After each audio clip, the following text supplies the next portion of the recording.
Good morning বন্ধুরা, আশা করি তোমরা খুব ভালো আছো। আমিও খুব ভালো আছি। তবে এত রোদ গরম, সত্যি বাইরে বেরোনো যাচ্ছে না। তবুও বাজার তো করতেই হবে, তাই একটু বেরিয়ে গেলাম বাজারে। আর এভাবেই এখন বাজারে বেরোতে হচ্ছে চোখ মুখ ঢেকে, না হলে যা রোদ রোদ চোখ মুখ পুড়ে যাচ্ছে। তাই প্রথমেই চলে গেলাম মাছের বাজার। একটা মাছ নিয়ে নিলাম, সবজি নেওয়ার কিছু ছিল না সেরকম, তাই সবজি নিলাম না, মাছ নিয়ে নিলাম। তারপরে দেখলাম একজন শশা বিক্রি করছিল। রোদ গরমে দেখে খারাপ লাগলো, আর শশাও দরকার ছিল, তাই শশা নিয়ে নিলাম। এক ট্রে ডিম নিয়ে নিলাম। তাই বাড়ির দিকে আসছি।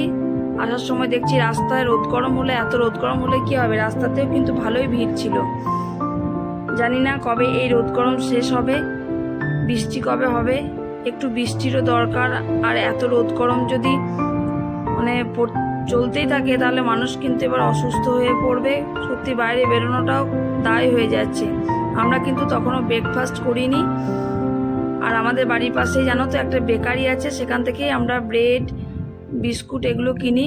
তাই ওখান থেকে 2টো ব্রেড আর 1 কৌটো বিস্কুট নিয়ে নিলাম, নিয়ে বাড়ি চলে এলাম।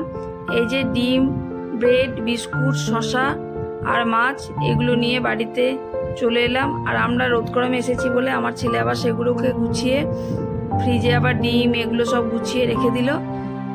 তারপর ব্রেকফাস্টটা ওই বানালো। এগ টোস্ট বানিয়েছিল, খুব ভালো হয়েছিল।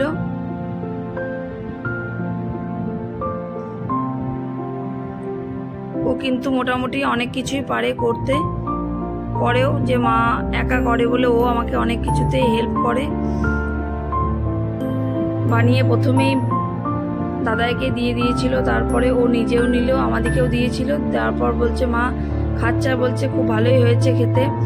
আমি চলে গেলাম রান্নাতে। এই যে ভাত চাপিয়ে দিয়েছি। ভাত আজকে রান্না করলাম পটল আলু, মাছের ডিমের বড়া দিয়ে তরকারি, আমের চাটনি, মাছের কারি আর টক ডাল। এই গরমে সত্যি আর ভালো লাগছে না, বেশি কিছু রান্না করতেও ভালো লাগছে না, খেতেও ভালো লাগছে না। তোমরা কে কি রান্না করলে বন্ধুরা একটু জানিও।